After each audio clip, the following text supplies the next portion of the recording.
एक बार जोरदार तालियां बजाएं दीपक पारीक के लिए। माँ वीणा पाणी को प्रणाम करता हूँ। मंच पर उपस्थित सभी कविगणों को प्रणाम करता हूँ। आपको प्रणाम करता हूँ। अपना परिचय थोड़ा, हाँ फोटो वोटो खींच लो। फोटो वाला चुटकुला मैं बोलूँगा नहीं, बहुत पुराना हो गया है। बोलूँ? मैं अपना थोड़ा परिचय ढंग से दे देता हूँ। नाम दीपक पारीक, मूल निवासी भीलवाड़ा, कद 5 फुट 8 इंच, पत्नी 1, बच्चे 2, ताजा प्राप्त सरकारी आंकड़ों के मुताबिक वजन 95 किलो। सन 2014 तक 110 किलो का लक्ष्य लिया गया है। क्या बात है। परियोजना पर काम जारी है। ऐसा नहीं है कि मैंने कम करने की कोशिश नहीं की। मैंने वो सारे योग किए जो बाबा रामदेव ने एक आंख बंद करके बताए थे। नहीं, उन्होंने कहा गाजर मूली खाओ, गाजर मूली खाओ, खाने में गाजर मूली का प्रयोग करो। मैंने 6 महीने तक गाजर का हलवा खाया, 1 साल तक मूली के पराठे खाए। क्या बात है। नहीं, मैं ब्राह्मण आदमी हूँ तो ऐसे ही खाने पीना अपने स्टाइल में ही होता है ना। वो वीर रस का कवि है सिद्धार्थ जी देवल, बड़े जोर से कविताएं पढ़ रहे थे। एक दिन बोले हिंदुस्तान शेरों का देश है। मैं पीछे बैठा था, जोश जोश में मैं बोल गया। मैंने कहा मैं भी शेर हूँ। पंक्तियां वापस पढ़ दी। बोले हिंदुस्तान शेरों का देश है, पर यहाँ कहीं कहीं जंगलों में गेंडे भी पाए जाते हैं। मेरे साथ तो कई समस्याएं हो जाती है जी। मैंने अपने साले की शादी में नागिन का डांस किया। नागिन का डांस? नहीं, डांस वांस तो कर लेता हूँ, इसमें है कि क्या बात है ना। साले की शादी में नागिन का डांस किया। पत्नी वही थी। पत्नी से पूछा कैसा लगा? उसने कहा जी ये नागिन का डांस तो बहुत बार देखा, पर ये अजगर सांप का डांस आज पहली बार ही देखा। बहुत बढ़िया, ताली बजाइए एक बार जोरदार। बहुत बढ़िया, बहुत अच्छा। देखो सारी पोपड़ियां बजेगी अभी एक एक करके। बहुत सारे के लोगों के कंठ में स्वर है। हिंदी साहित्य में जिस शब्द के आगे सु लगा देते हैं वो अच्छा हो जाता है, जिस शब्द के आगे कु लगा देते हैं वो खराब हो जाता है। मैं गा नहीं सकता इसलिए मैं कुगला, और जो गा सकते हैं वो सुगला।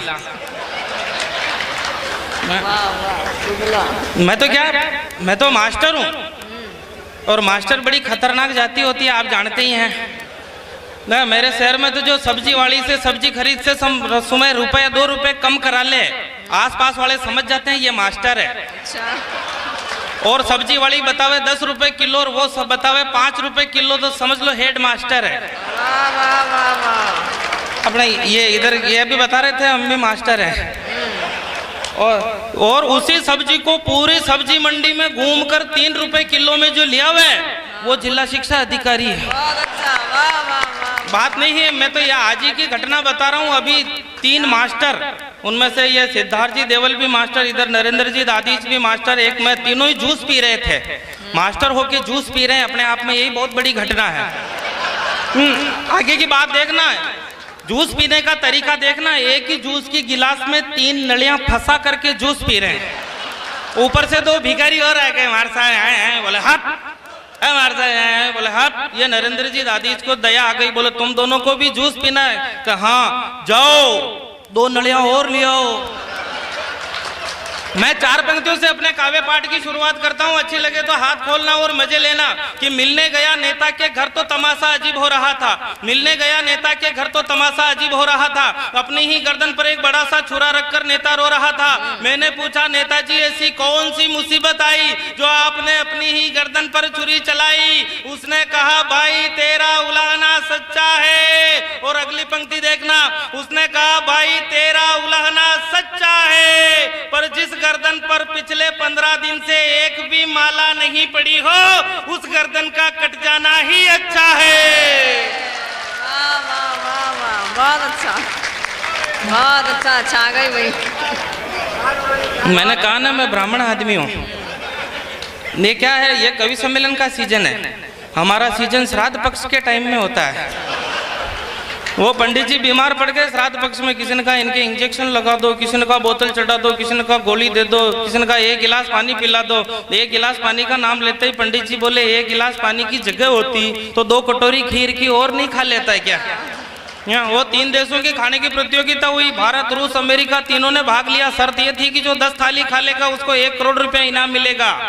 रूस वाला 6 थाली में बेहोश हो गया, अमेरिका वाला 6.5 में बेहोश, भारत के पंडित जी बैठे 6, 7, 8 तो यूं निपटा दिया चुटकियों में। बुलाने वालों की टेंशन हो गई, बोले ये ले जाएगा 1 करोड़ रुपया।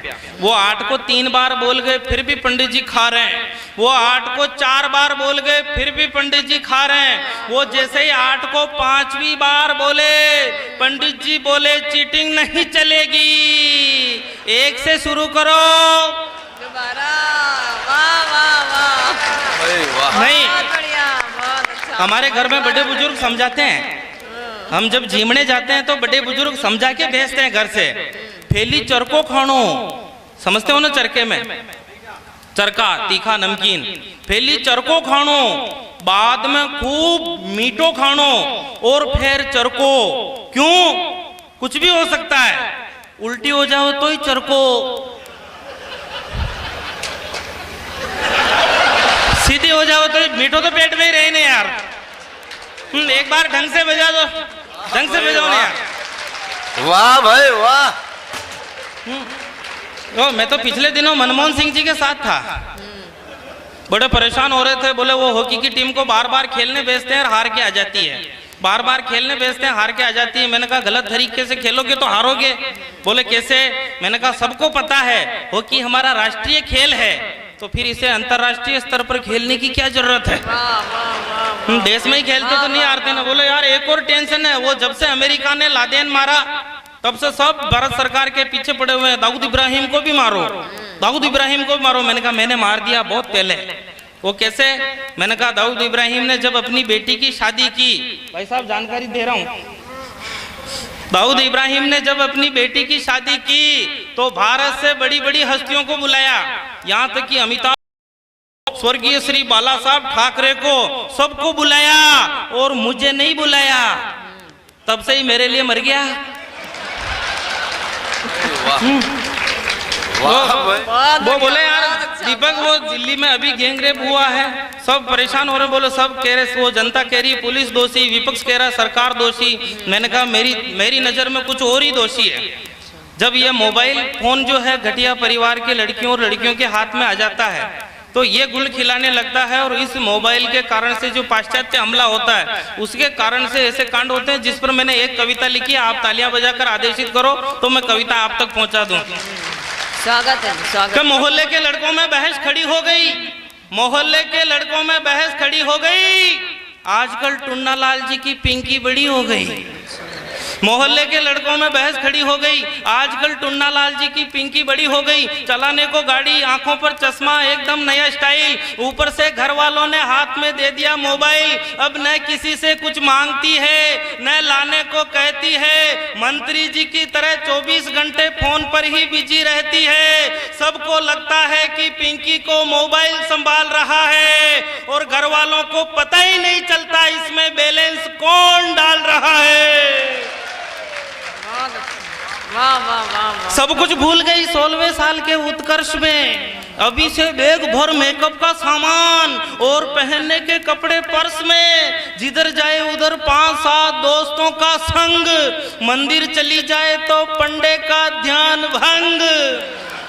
सुबह सुबह फोन पर पिंटू, दोपहर में चिंटू, शाम को लक्की, रात में रोशन, मोबाइल हाथ में आते ही प्रमोशन ही प्रमोशन। मेरी सगाई हुई उस टाइम मोबाइल नहीं था, मेरी आधी रात को मिलने की इच्छा हुई, मैं मिलने चला गया और मैंने उसके मोहल्ले में जाकर के सीटी वीटी बजाई। उसने नहीं सुना, मोहल्ले वालों ने सुन लिया।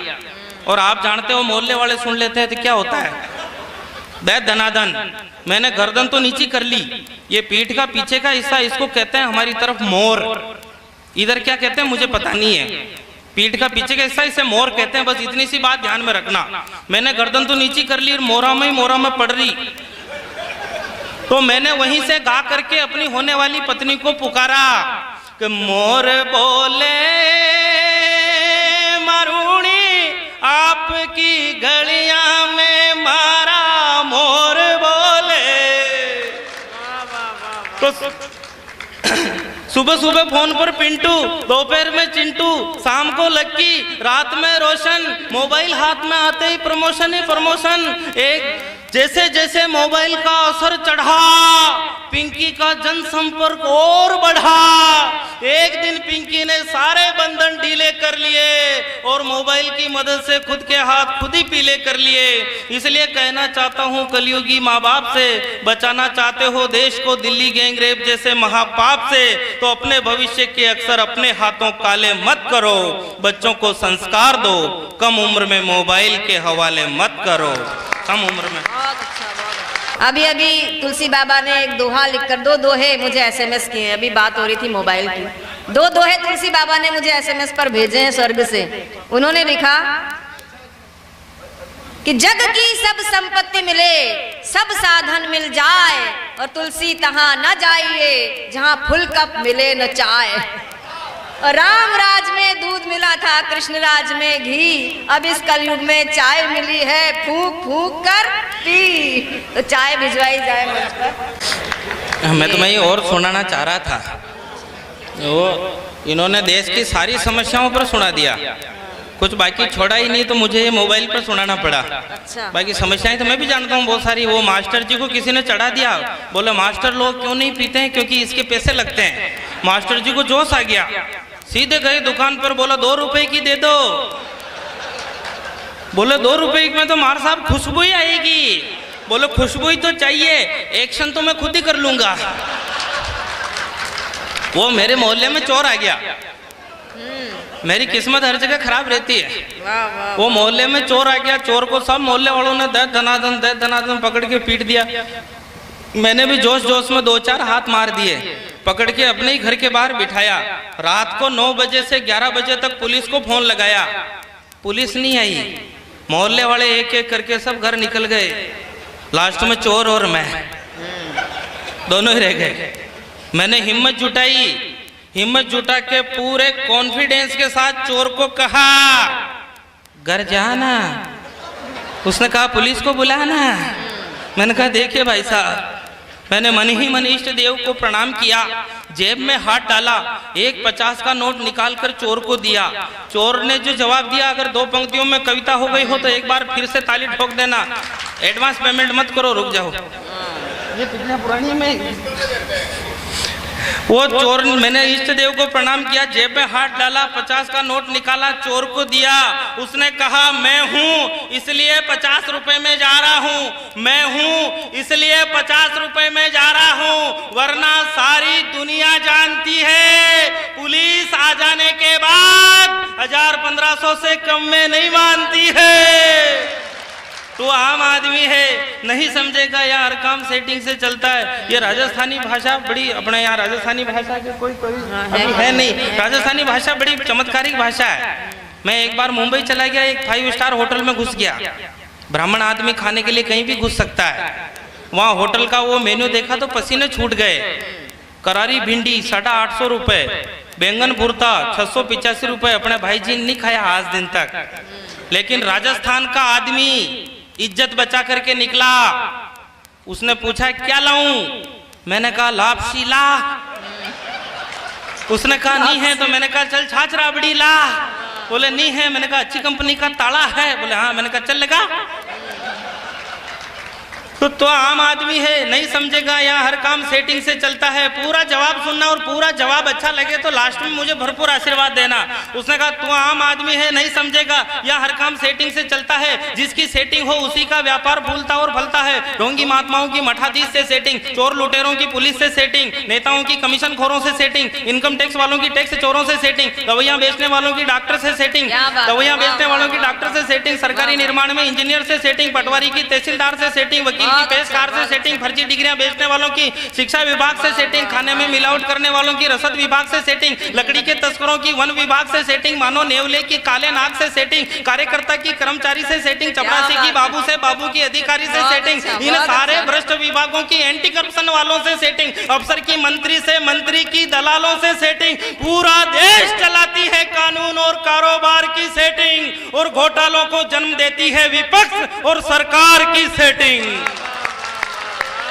बहुत अच्छा, बहुत अच्छा, क्या बात। जब चोर ने इस तरह से देशभक्ति की बातें करी तो मुझे भी जोश आ गया। मैंने कहा 2 कौड़ी के चोर आधी रात को ज्ञान बांट रहा है, और मेरे घर के बाहर बैठ के मुझे ही डांट रहा है। उसने कहा कमजोर समझकर मुझसे लड़ने की गलती मत करना, मैं भी लड़ना जानता हूँ, बड़ा लड़ाकू हूँ। और ये चोर चोर क्या लगा रखा है? मैं चंबल का डाकू हूँ। अच्छा।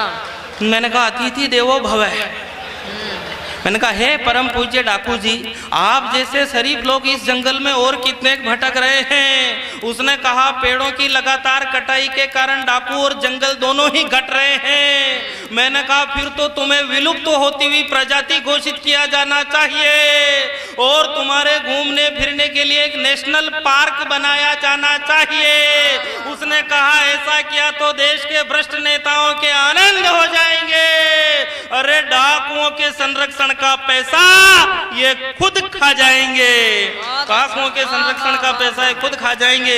ये खुद को महान बलिदानी और त्यागी बताते हैं। मुझे बगुले जैसे सफेद और दागी नजर आते हैं। चुनाव जीते ही बेरोजगारी का त्याग कर देते हैं, रिश्वत के लिए ईमानदारी का त्याग कर देते हैं, लोन लेकर किस्तों का त्याग कर देते हैं, स्वार्थ के लिए रिश्तों का त्याग कर देते हैं, भोग के लिए चरित्र त्याग देते हैं, कुर्सी के लिए मित्र त्याग देते हैं, पैसों के लिए शर्म त्याग देते हैं, धर्म निरपेक्ष दिखने के लिए धर्म त्याग देते हैं। जब संकट आए देश पर तो देशभक्ति और हथियार त्याग देते हैं।